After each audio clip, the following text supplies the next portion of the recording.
Now let's start in Zimbabwe tonight. The Finance Minister, Patrick Chinamasa, has unveiled a $4.1 billion budget for 2017. It's set to be financed through revenue collections estimated at $3.7 billion and domestic borrowings of about $400 million.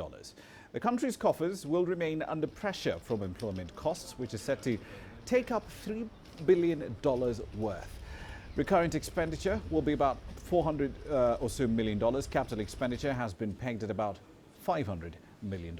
The education sector is getting the biggest allocation at about $803 million. Measures to stimulate economic activity include a range of incentives for corporates that invest in production value chains, a fund for local value addition, and tax breaks for investors in special economic zones.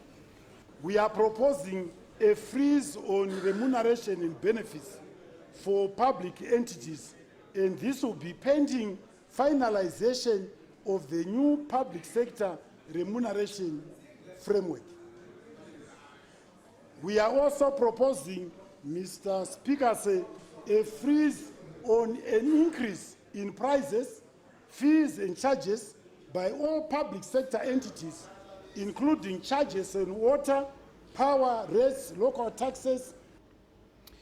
Right, then let's get the latest details on that particular budget. Farai Mokhtui has been monitoring it all the way from the Zimbabwean capital of Harare. He joins me now live from that very city.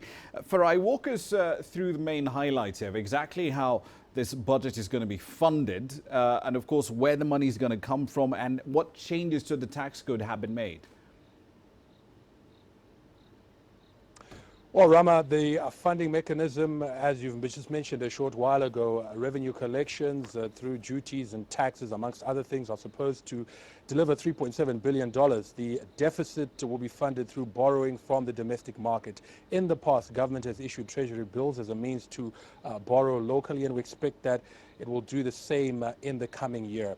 But the finance minister also tried to broaden the tax base and enhance revenue collection mechanisms, increasing taxes on textile products, for instance, reintroducing duties on paraffin, which have been scrapped in the past, and also a quite innovative way to fund the health sector, where he's imposed a 5-cent levy on every dollar that's spent on airtime and data in the country, obviously hoping to capitalize on the very high mobile penetration rate in Zimbabwe to shore up and supplement, the budget for this very critical health sector. Indeed. Let's talk about the previous numbers, though. The fiscal deficit for 2016 was way off the mark at $1.8 billion. It had initially been estimated at about $150 or so million when the budget was presented last year in November. What triggered this extra expenditure and how was it funded? Well, there have been a couple of unexpected and unbudgeted for expenditure items in 2016, the major one being drought mitigation expenditure. Government has spent over $400 million bringing in grain to feed people facing starvation because of the El Nino-induced drought. Government also spent over $500 million clearing long-standing arrears to the IMF.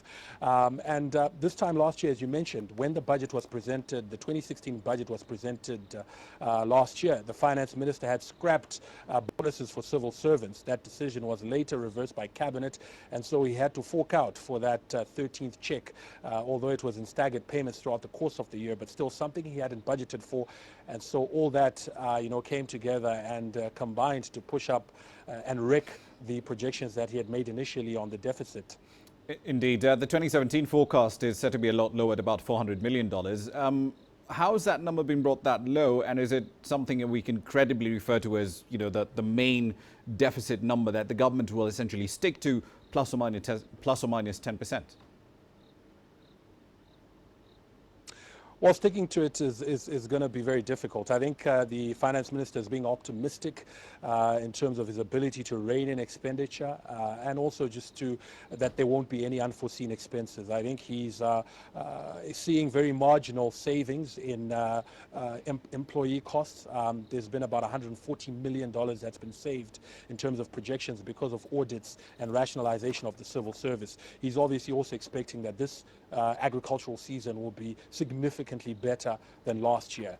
But I think the biggest issue that's militating against the achievement of that 400 million deficit is revenue performance. Yes, he's expecting 3.7 billion, but the economy is contracting, it's slowed down, the tax base is shrinking, and we're heading towards elections in 2018, and traditionally, as you head towards an election, there's obviously a bit of, anxiety and people holding back in terms of investments, for instance, and so we expect that 3.7 billion, achieving it might be a challenge, and his failure to do that will obviously widen the deficit.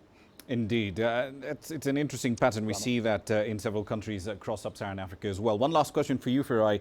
A strong dollar does tend to work against Zimbabwe's expectations of growth by making its exports a lot more expensive for potential buyers.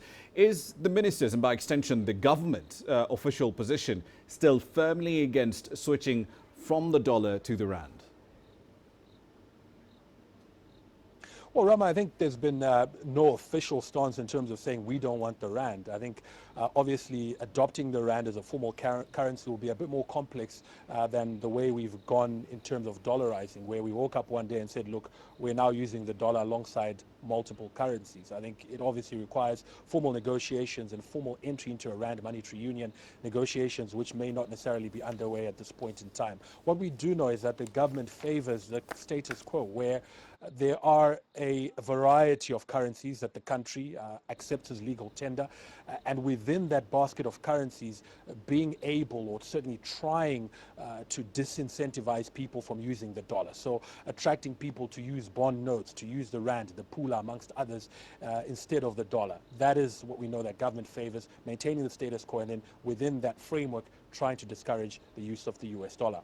Indeed, we leave it there for the time being. Thank you very much for your input. That's Farai Moktuya live in Harare. He's been covering, of course, the budget speech in Zimbabwe for the $4.1 billion being the entire spending outlay for 2017.